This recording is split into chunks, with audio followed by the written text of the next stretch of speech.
So when goons come, they're coming to cause mayhem and steal, because they know very well who's going to get blamed. The people, the organizers of the original protest. Yeah. On Tuesday. Yes. At this point in the afternoon, when people then gained entry into Parliament, where were you? I was near Parliament, and I went all the way to Parliament, and then realized there were goons all over. And there was police shooting people. How did you identify them as goons? They raided there's a restaurant. There's a restaurant opposite City Hall. Yeah. There's a new restaurant. There's a Coca-Cola distributor. It's called Ashaki. Yeah, Ashaki, and then there's a Coca-Cola distributor. They broke into that. There were protein fences and carrying them away. I even met someone in the National Assembly fridge.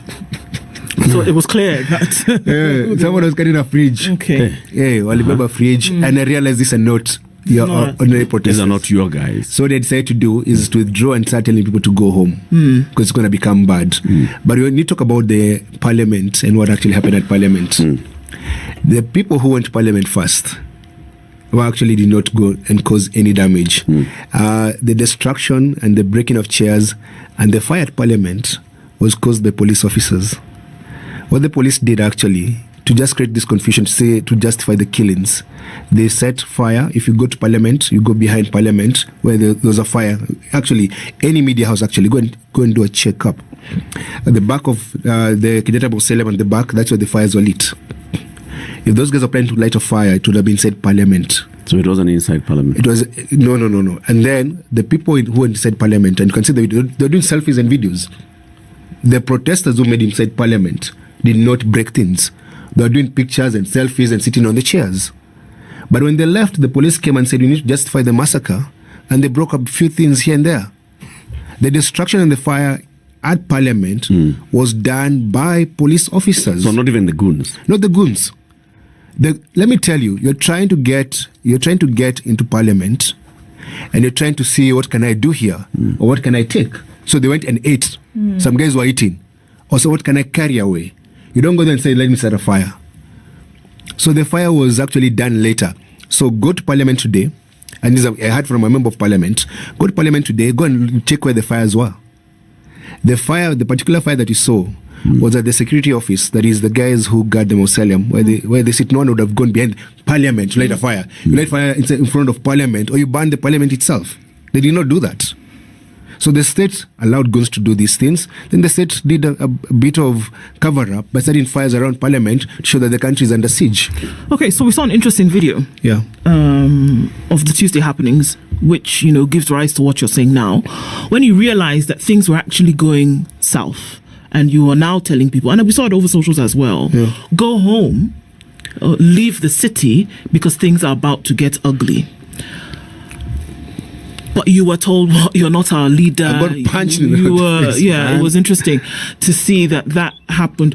But there was actually the call for people to disengage from what was happening at that point, because it did get pretty ugly, and say, then now go home. But that was not heeded too. Some people, quite a number of people, did try to leave the city. But then there was still the insistence on staying. Who were those who insisted on staying? Was it a mix of people? Protesters who were previously peaceful, in addition to the goons who were there? So there were protesters actually who are ignorant. They've never done this before. And Rex Masai was shot at night. And what normally happens, when it gets dark, the police are chasing people to go home. But where are you going to? And there are no buses. And there are no bodas in town. And then you get mugged, because even my nieces and nephews, 4 of them. So my niece came with her friends to the protest. She's 18. And she's in high school. And their way home, they got mugged, all of them, and they're almost beaten. And there were four small girls. And so my idea was, it was before 4 p.m. Say, go home because it's early, and you can walk in groups. But you see, there were goons who were trying to get, let's say, so they can rob people. And then, because there's so many protesters on Kenyatta Avenue and Koinange Street, there was absence of police. So it means you had more goons at that particular time than peaceful people, because by that time what had come out, people were burning the Supreme Court, people were trying to burn City Hall. And let me tell you, from experience, I've been to many protests. peaceful protesters don't burn down things. They understand those things. You don't go unless you have a criminal intent. Yeah. And no one comes to a protest as a peaceful protester with criminal intent. You don't start burning things and hitting police with stones, because you understand very well, you throw stones, police have guns. Sure. Even yesterday's protest, you saw people throwing stones at the police. I'm like, nah, you're not peaceful protesters. Yeah. So a number of things happened. I mean, all of this. So Tuesday just became quite a thing. And then we saw, sporadic other activities that happened in other parts of the city and the country. Yes. Which all then culminated in the president speaking on Tuesday night. Yeah. Right? Wednesday night, he spoke. Yeah. And it was the complete withdrawal and rejection. So it seemed like there was an answer to what was being asked for by the protest that started a week before that. Yes. Was that enough? So number one, on Tuesday, the president lacks compassion and empathy, and he came and accused people of treason. There was no treason from the protesters. The treason was committed by the state by trying to overthrow the will of the people and the voice of the people. And the president's language was very dehumanizing because people were in mourning. Mothers had lost their babies, people had lost their spouses. It was just a sad day for the country. And the president is supposed to be a unifier, not a divider. His language, his tone was just off. And it speaks about a man who doesn't even know what he's doing. Because if you're used to having your way, then you get challenged by 19, 18-year-old kids telling you know what, that's not the way to go. If you're going to spend our money, you need to explain where you're spending our money and where you're going to spend that money. So the president was challenged. Then he came out guns blazing. And people tell him we can't do that. So the following day, because he's a puppet of the West, IMF, World Bank, and the people that he's signing all these deals with, tell him you can't speak like that. Then he comes back and lies to the country that 6 people died. And that's not true. So is the man in charge, or the man doesn't know what's really happening, to a level where the president has to actually call the military to his help. That means he is not fully in control of the government. So the rejection of the bill in its entirety then was essentially not enough. Is that what you're saying? So was it enough? It's too little too late. People did not have to die for him to reject the bill. People have been talking about for weeks, saying this bill is bad for the country. And the argument is very, very simple. If you don't have enough money, you budget well. If you don't have enough money, you don't buy carpets and luxurious cars and you do renovations.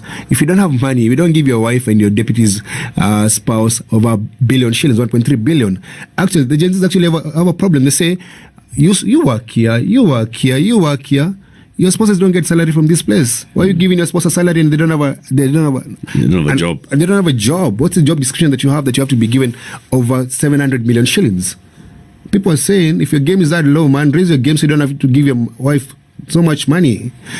And there's so many illegalities in that budget. You remember there was a guy called, was a finance minister called Uhuru Kenyatta.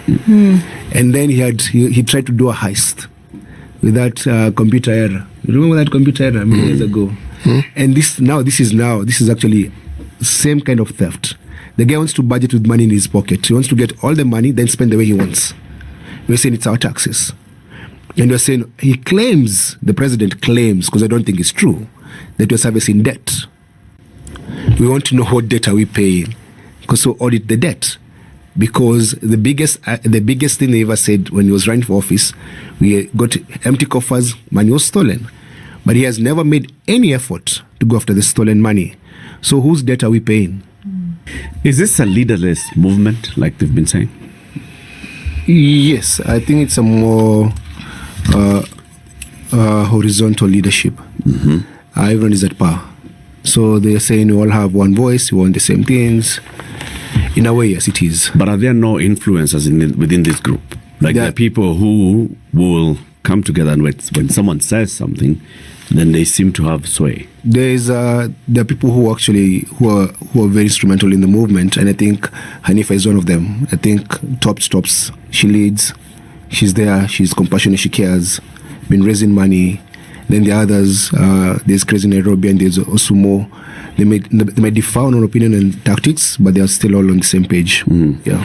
The people who organize the X spaces, yes, like the ones we're seeing running for many hours and very many people joining in, are they the same ones that we see on the street? Or is there like a different thing that's happening online? I think something else that's happening on the ground. So there's more people who are vocal online and more less visible offline, and then the people who are more visible offline and less vocal online. So there's a bit of both. So do you want to ask? Yes, I wanted to ask. You see, when one talks about the leadership issue, the presence or the absence of it, I think the question is being asked in the traditional sense of leadership, because political movements have had to do with rallies and then gatherings in open spaces, and people stand up to speak, so you can easily recognize. But if you're talking about leadership in this era, it looks like who is followed, who is listened to, who has people who are tuned into the message that they have. Which takes me to how long has this conversation been taking place? Because in my opinion, it appears that the dissatisfaction has existed for a long time. And somehow people coalesce now around the finance bill. The finance bill was the tipping point. They were already happy, they were dissatisfied, then the finance bill comes about, and it's the question has been asking has been answered. This is now the straw that broke the camel's back. They said, Apana. This one. And yet, the leadership that is being spoken of, there are many people who have voices that people follow and listen to. It's not one person. But on this particular matter, they seem to have agreed. And so they've come together. And it's a diversity. Now, this is new from my opposition. It's new. So one can't say it is Raila Odinga who has called this rally. And it really helps because there's no one to compromise. But then again, we've seen this kind of things happen. Like in Egypt, it was a leaderless movement organized on social media that ended up with people pouring onto the streets in Cairo, in Tahrir Square, that forced the president, Mubarak, out of office. And then thereafter, all these people retreated, and it appears like, their fire was just snuffed out. What they were pushing for was not realized. There was no one to carry on that movement. We saw it again in Khartoum. People came out and they wanted a change. They were tired, they were pissed off, and the price of bread was the tipping point that time. And they came out and they said, okay, so enough of this thing, the military dictatorship, Bashir, get out, go. They go back home, look what happened. So the issue I'm asking is, if there is no leader, but then we have seen lessons from elsewhere where these leaderless movements have actually ended up achieving something, but not achieving something at the same time. What happens? What lessons do we learn? Actually, I lived in New York when Occupy Wall Street was happening. And Occupy Wall Street was the same model. No leader. You come to they used to have daily meetings, you come and meet, you agree what you're going to agree, and then if you don't agree, you don't implement. And what ended up happening is that they stayed there for months, they got zero results, and people went to jail. Like not a single Wall Street banker went to jail, but the protesters went to jail. And I would advise the Gen Zs to find a way to get people they trust, to lead the conversation and say, this is what you want, and to have non-negotiables and say, this is how you become the leader, these are non-negotiables, this is how you represent. Because if you want to implement ideas or execute ideas, who does that? Because right now I think that a lady like Hanifa is carrying a very big burden. She's going to many hospitals, she's handling phone calls, her emotional and physical state is stretched. And so, but if she had a committee to lead, like Mao Zedong, it was a committee that helped implement the Great Leap.